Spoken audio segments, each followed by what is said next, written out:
이 말을 할 때에 예수께서 친히 그들 가운데 서서 이르시되 너희에게 평강이 있을지어다 하시니 그들이 놀라고 무서워하여 그 보는 것을 영으로 생각하는지라. 예수께서 이르시되 어찌하여 두려워하며 어찌하여 마음에 의심이 일어나느냐. 내 손과 발을 보고 나인 줄 알라. 또 나를 만져보라. 영은 살과 뼈가 없으되 너희 보는 바와 같이 나는 있느니라. 이 말씀을 하시고 손과 발을 보이시나 그들이 너무 기쁨으로 아직도 믿지 못하고 놀랍게 여길 때에 이르시되 여기 무슨 먹을 것이 있느냐 하시니 이에 구운 생선 한 토막을 드리니 받으사 그 앞에서 잡수시더라. 또 이르시되 내가 너희와 함께 있을 때에 너희에게 말한 바 곧 모세의 율법과 선지자의 글과 시편에 나를 가리켜 기록된 모든 것이 이루어져야 하리라 한 말이 이것이라 하시고 이에 그들의 마음을 열어 성경을 깨닫게 하시고 또 이르시되 이같이 그리스도가 고난을 받고 제3일에 죽은 자 가운데서 살아날 것과 또 그의 이름으로 죄 사함을 받게 하는 회개가 예루살렘에서 시작하여 모든 족속에게 전파될 것이 기록되었으니 너희는 이 모든 일의 증인이라. 이는 하나님의 말씀입니다. 이현주 목사의 책 보는 것마다 당신이라는 책에 나오는 이야기입니다.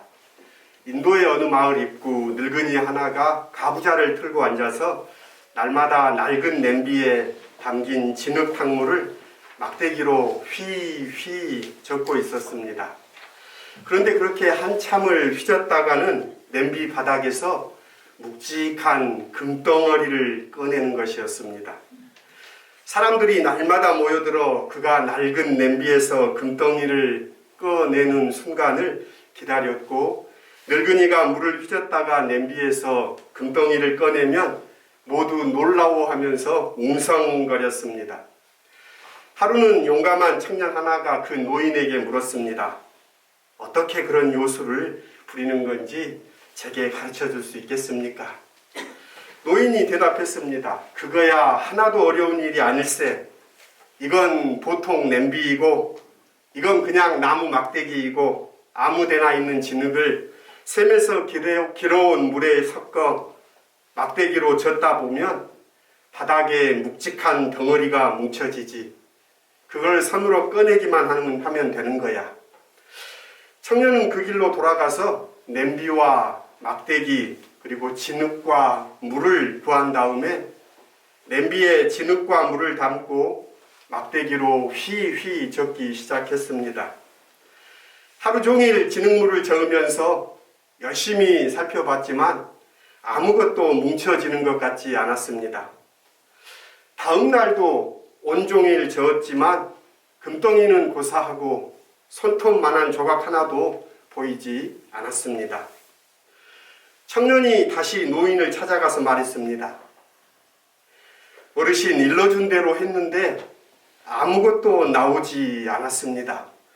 좀 더 자세히 가르쳐 주십시오. 어디 자네가 어떻게 했는지 한번 그대로 보여줄 수 있겠나?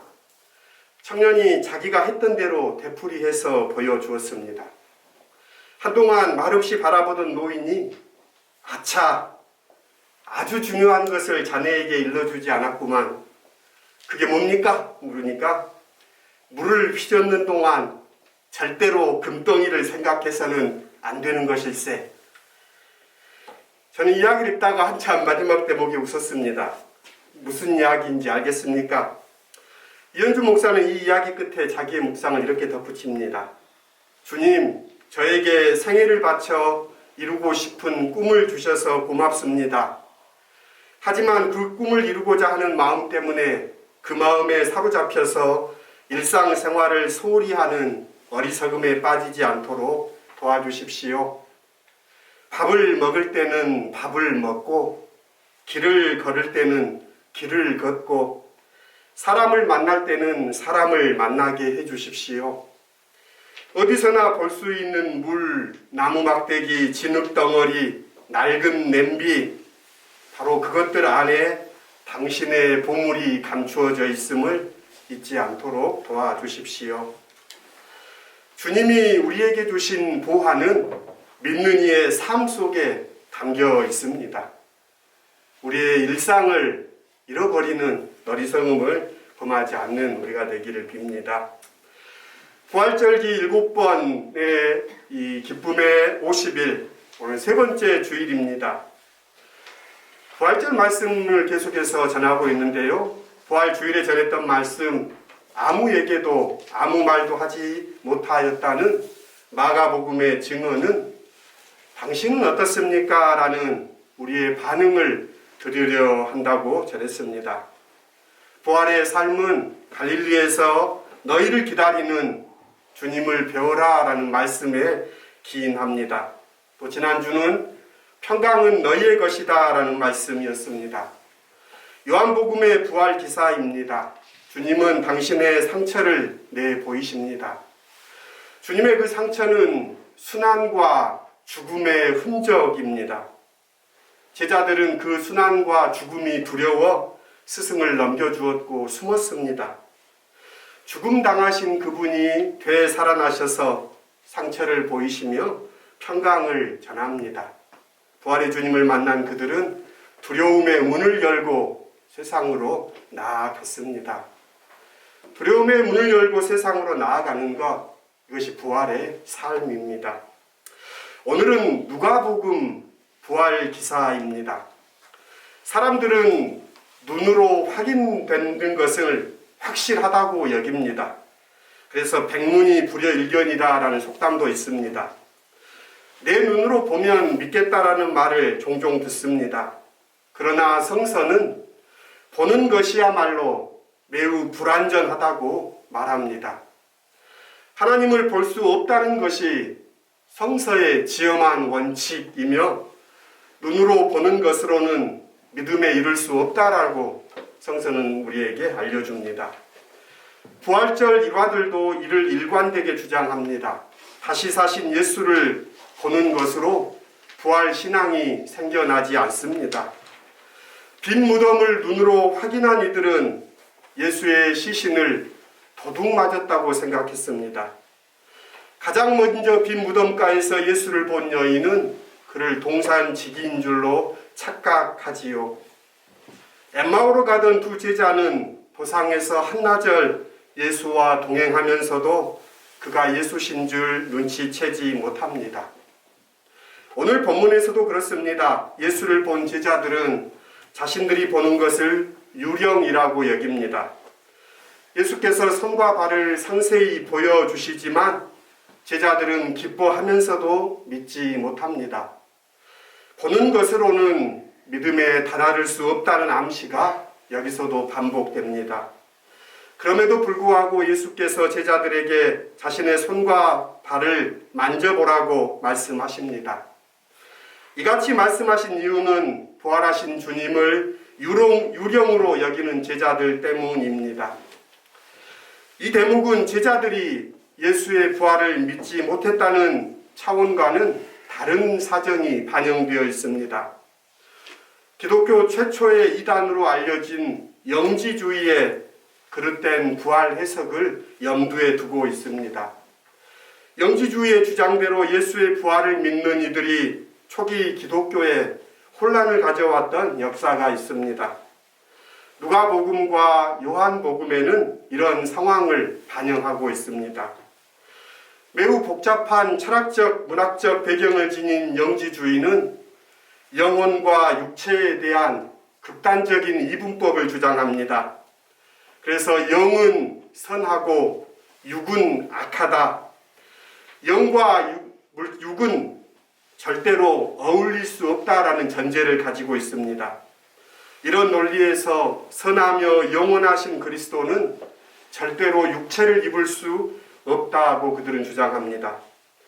그리스도께서 육신이 되셨다는 것은 사실이 아니라 인간처럼 보였을 뿐 실제로 그분은 영으로 존재하셨다는 가연설이 등장했습니다.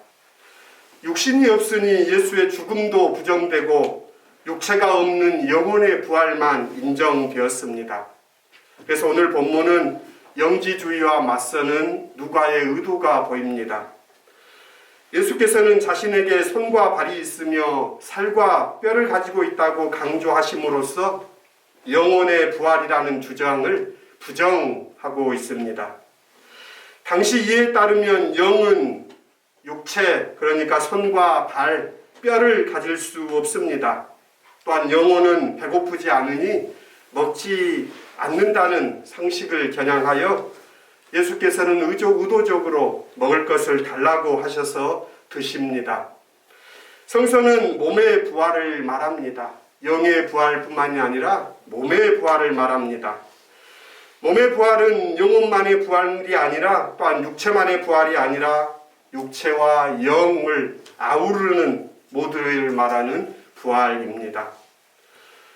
누가복음에 따르면 부활하신 주님을 경험하고 믿음에 이르는 길은 두 가지입니다.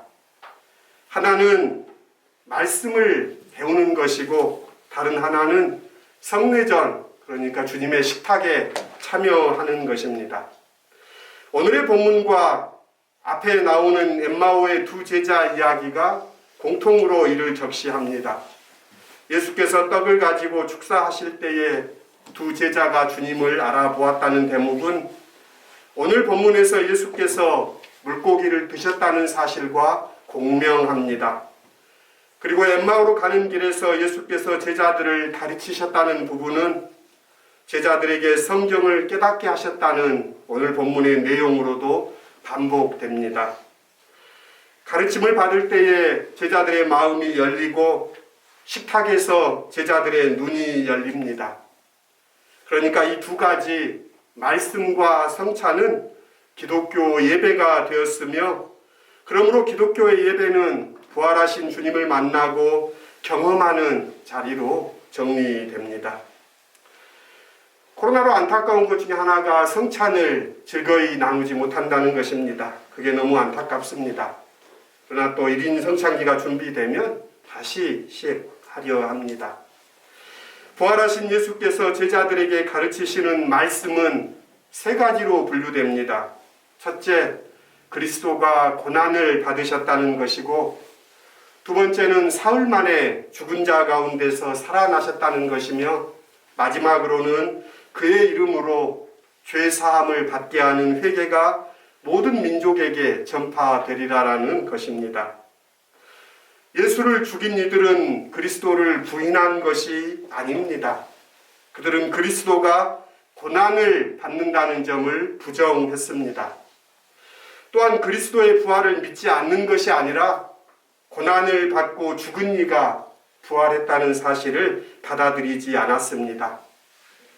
세상이 기대하는 그리스도는 적을 제압하고 승리하고 평화를 준다는 것인데 성서의 복음은 메시아가 적에게 죽임을 당함으로 평화를 준다는 것입니다.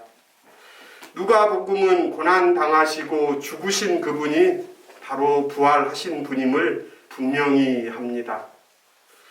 죄사함을 받게 하는 회개라는 말씀이 오늘 예수님의 가르침의 정점에 있습니다. 세상의 법정은 죄를 밝혀내기 위해 열립니다. 죄를 드러내는 이유는 죄에 대한 책임을 묻고 벌하고자 함입니다. 그래서 법정에서 죄가 밝혀지는 것은 심판을 받는다는 의미입니다. 그래서 세상의 법정에서는 사람들은 죄인으로 판정되지 않기 위해 예를 씁니다. 자신의 죄를 감추려고 필사적으로 노력합니다. 종말에 하나님 앞에서도 법정이 열립니다. 세상 법정에서는 죄를 감추려 했다면 하나님의 법정에서는 죄를 감출 수 없습니다. 그래서 사람들은 죄를 짓지 않으려고 노력하게 됩니다. 율법을 지키고 선을 행하고 윤리적인 삶을 살려고 노력합니다. 의인으로 인정받기 위한 모든 노력이 이에 속합니다. 모두는 필사적으로 노력합니다. 심판의 법정에서 살아남기 위함입니다. 그런데 예수님께서 가르쳐 주신 하나님의 법정은 조금 그들의 이해와 조금 다릅니다. 세상이 이해하는 하나님의 법정에 대한 이해를 넘어섭니다. 그 법정은 잘못을 밝혀내고 심판하고자 함이 아니라 용서하기 위해입니다. 죄는 처벌이 아니라 사함을 받아야 할 일이고 죄인은 멸망당하지 않고 구원의 은혜를 받아야 합니다.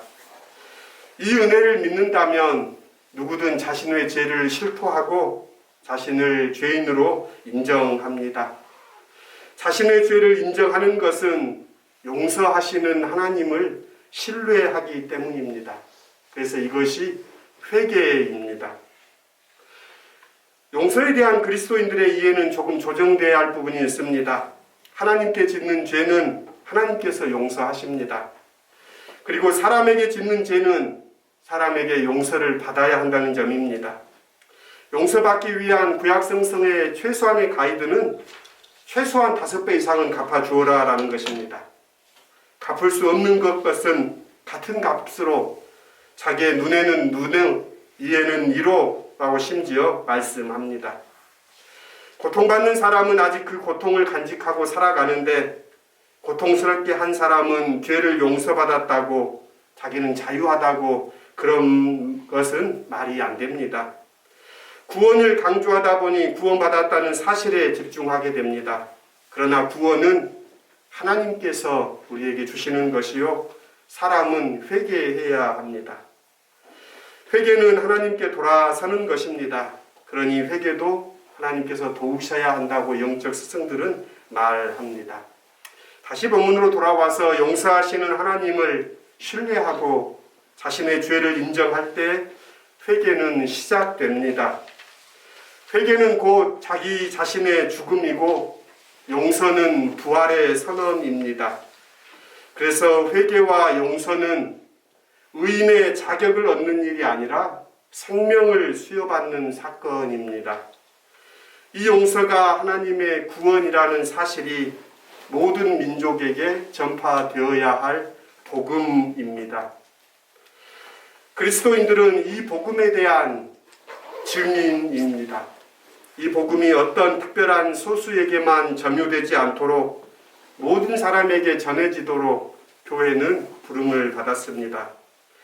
이를 위해 교회는 모든 차별이나 기득권과 싸워야 합니다. 모든 민족에게 전파되기 위해서 그리스도인들은 땅끝까지 가라는 명령을 받습니다.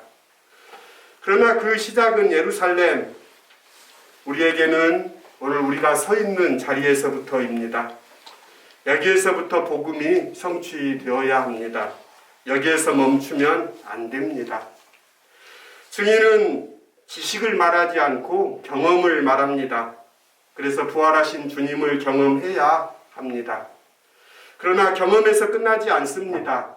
주님을 경험한 이들은 모든 이들에게 파송을 받습니다.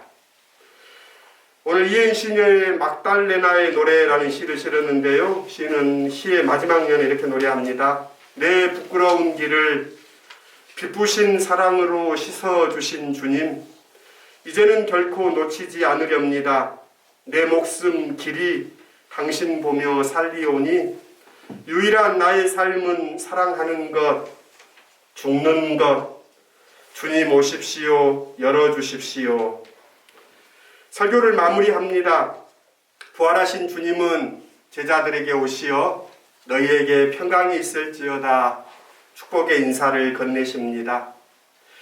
회개가 죽음이라면 용서는 부활입니다. 회개는 이전의 삶의 죽음이요 자기 죽음입니다. 하나님의 용서는 새로운 삶에 대한 중생입니다. 다시 사는 삶, 하나님의 용서의 근거에 우리는 살아갑니다. 부활하신 주님을 보는 것으로는 부활신앙에 이르지 못합니다. 오히려 말씀을 듣고 마음을 열 때에 주님의 식탁에 참여함으로 주님을 경험합니다. 복음은 그리스도께서 고난을 받으시고 죽으셨고 사흘 만에 다시 살아나셨으며 주님으로 인해 죄 사함의 회개가 시작되었다는 일입니다. 우리는 이 일의 증인입니다. 주님의 증인된 우리는 다시금 부활의 삶을 사는 우리가 되기를 빕니다. 좋으신 주님의 은혜와 평강이 내 증인이 되라는 주님의 말씀을 마음에 간직한 여러분에게 함께 하십니다. 그리스도의 평강이 여러분의 생각과 여러분의 마음을 굳건하게 지키시기를 빕니다. 기도하겠습니다. 매 주일 예배에서 우리는 말씀을 듣고 주님을 찬양합니다. 우리의 마음을 열어주시어 부활의 주님을 경험하는 시간이 되게 해 주십시오. 그리스도가 고난을 받고 죽었으며 사흘 만에 다시 살아나셨습니다. 죄사함을 받게 하는 회개가 시작되었습니다. 용서받은 우리들 부활의 증인으로 살게 해 주십시오. 평화의 징표가 되어 이 한 주도 살게 해 주십시오. 상처 많은 이 세상에 주님의 평화를 주십시오. 미얀마에, 시리아에, 미국에 거주하는 아시아계 소수민족들에게, 난민들에게, 고통 가운데 있는 모든 이들에게 주님 바람처럼 임하여 주십시오. 예수님의 이름으로 기도드립니다. 아멘.